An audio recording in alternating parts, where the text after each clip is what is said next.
Germanton Hospital pioneers in world-class orthopedic cardiology and multi-specialty care. Top 3 in Hyderabad, top 10 in South India. Attapur, Hyderabad.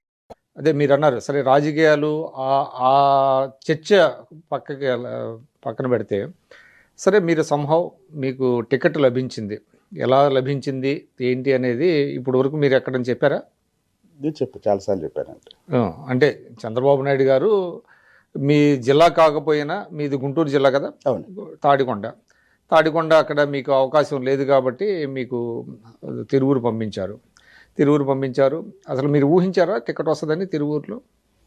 Tiruvuru అనేది చివరి వరకు అంటే ఇప్పుడు ఇది జనవరి, గత జనవరిలో చెప్పారండి. పనిచేసుకోమని. మే 13 ఎన్నికలు జరిగాయి, జనవరిలో మీకు తిరువూరు అని చెప్పారు, అధికారికంగా వెళ్ళి పని చేసుకోమన్నారు. సో మీకు మరి ఎలాగా ఆర్థిక వనరులు పార్టీ సమకూర్చిందా, మీ స్నేహితులు ఇచ్చారా? ఎందుకంటే ఎమ్మెల్యేగా పోటీ చేయడం అనేది మామూలు విషయం కాదు కదా. అందులో నాకు తెలిసి మీరేమీ పెద్దగా ఆర్థికంగా స్థితిపరులేం కాదు, కానీ ఎమ్మెల్యేగా మీరు అక్కడికి వెళ్ళారు, పోటీ చేశారంటే ఎలాగా మీరు? ఇక్కడ 2 విషయాలండి. తిరువూరులో ఎమ్మెల్యేగా గెలిచే ప్రాసెస్లో ఆర్థికంగా, రాజకీయంగా మొత్తం నాకు కేసినేని చిన్ని గారే చూసుకున్నారు మొత్తం. తర్వాత నాకున్న మిత్రులు, నాలాంటి ఒకడు అసెంబ్లీలో ఉండాలి అని కోరుకున్న వాళ్ళు ఎన్నికల సమయంలో చాలా సహాయం చేశారు. అవి కూడా ఎన్నికల ఖర్చు వాటన్నిటిని. సో మీ సొంత డబ్బు అయితే ఖర్చు, ఏదో ఆస్తులు అమ్మటం? నేను అమరావతి ఉద్యమానికి వచ్చే నాటికి నాకు ఒక ఐఏఎస్ అకాడమీ ఉంది, నాకు గచ్చిబౌలిలో సొంత ఇల్లు ఉంది, నాకు 3 కార్లు ఉన్నాయి. మేము ఇంట్లో మేము ముగ్గురమే, నేను, నా భార్య, నా కూతురు. ఎప్పుడు 2-3 కార్లు ఉన్నాయి మాకు. మంచి ఆదాయం వస్తుంది. గచ్చిబౌలిలో నేను చాలా చాలా చాలా ఇష్టపడి ఇంటీరియర్ చేసుకున్న ఇల్లు ఉద్యమ సమయంలో నేను అమ్మేసుకున్నా.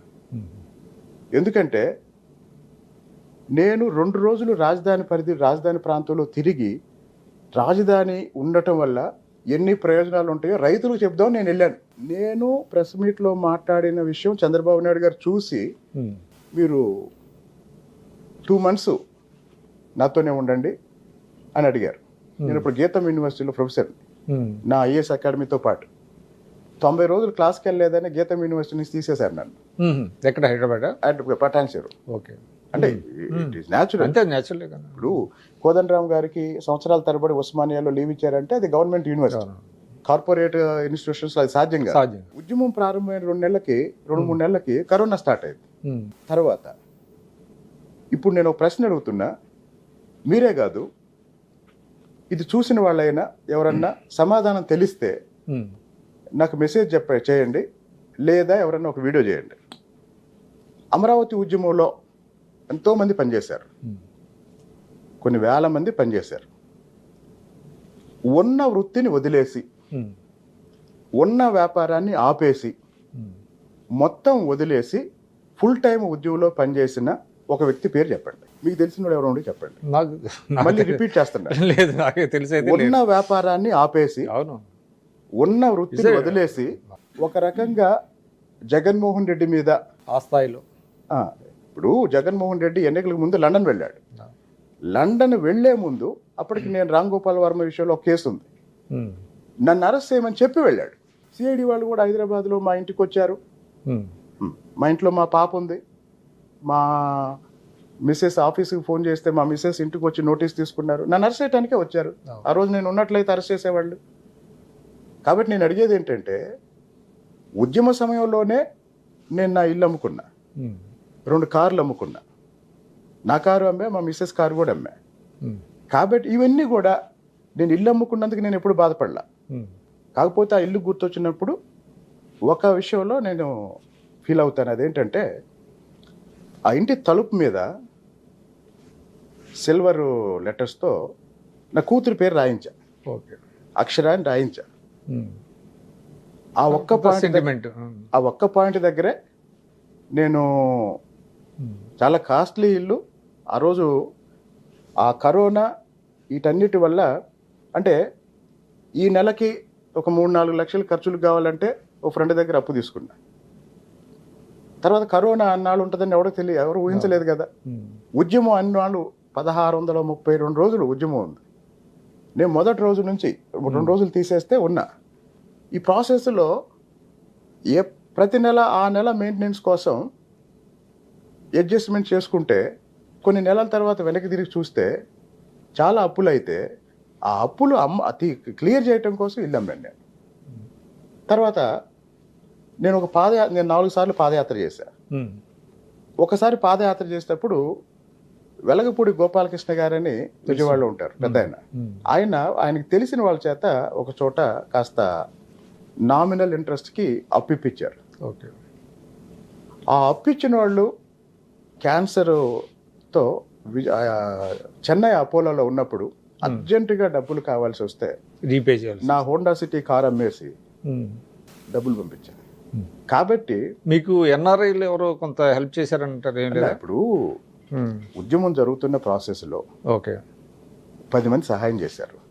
ఈ 10 మందిలో అన్ని రకాల వాళ్ళు ఉంటారు కదా. ఉంటారు. పోనీ ఎవరైనా పులిపూడి శ్రీనివాసరావుని ఫలానా ఇప్పుడు ఎలక్షన్ అనేది ఓ పెద్ద కార్యక్రమం. నేను ఐ డూ ఎలక్షన్ అనేది ఎవరైనా పెద్ద కార్యక్రమం. సో ఆ విషయం పక్కన పెడదాం. కాబట్టి సహాయం చేసిన వాళ్ళు అందరూ కూడా ఎవరి స్థాయిలో వాళ్ళు. ఇంకో విషయం ఇంకోటి ఇచ్చామంటారు. నేను ఇంకో విషయం చెప్తాను. అది కూడా ఉంది. నేను ఇంకో విషయం ఎంత కొంత ఇస్తే ఎక్కువ ఇచ్చామని కూడా చెప్పేవాళ్ళు ఉంటారు. అయితే ఒకటండి 99% ఈ ఎన్నికల్లో తెలుగుదేశం గెలవాలి, కొలిపూడి శ్రీనివాసరావు లాంటోడు అసెంబ్లీలో ఉండాలి అన్న సదుద్దేశంతోనే హెల్ప్ చేశారు. రాష్ట్రం కోసం పనిచేశారు. మొన్న వ్యక్తులు కూడా కాదన్న, అక్కడ నాకన్నా కూడా అక్కడ అభ్యర్థి నాలాంటోడు ఉంటే తెలుగుదేశం పార్టీకి రాష్ట్రానికి ఉపయోగం అన్న ఉద్దేశంతో సహాయం చేస్తుంటారు. 1% సహాయం చేసి ఏదన్నా రేపు అవకాశం వచ్చినప్పుడు మళ్ళీ మనం ఏమైనా అడగటానికి ఉంటుంది అని చేసిన వాళ్ళు కూడా ఉంటారు. అయితే ఇందులో ఒక తప్పనిసరిగా మీకు చెప్పాల్సిన విషయం, ఎలక్షన్కి ముందు ఒక వ్యక్తి నా దగ్గరికి వచ్చాడు. నాకు పరిచయం లేదు. ఓ ఫ్రెండ్ తీసుకొచ్చి ఎలక్షన్ కోసం ఉంచండి అని కొంత డబ్బు ఇచ్చాడు.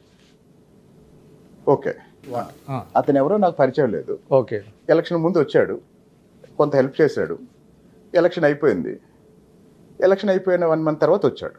సాధారణంగా ఎవరు హెల్ప్ చేసిన ఎవరికైనా మనం గౌరవిస్తాం.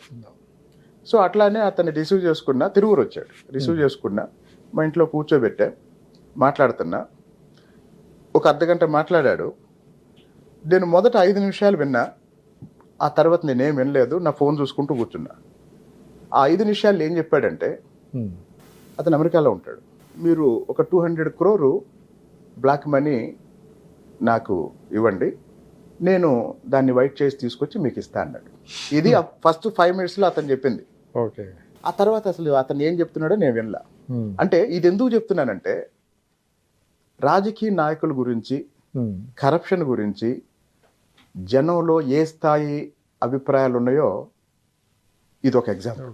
సుమన్ టీవీలో మీ పర్సనల్ అండ్ బిజినెస్ ప్రమోషన్స్ కోసం కింది నెంబర్కి కాంటాక్ట్ చేయండి.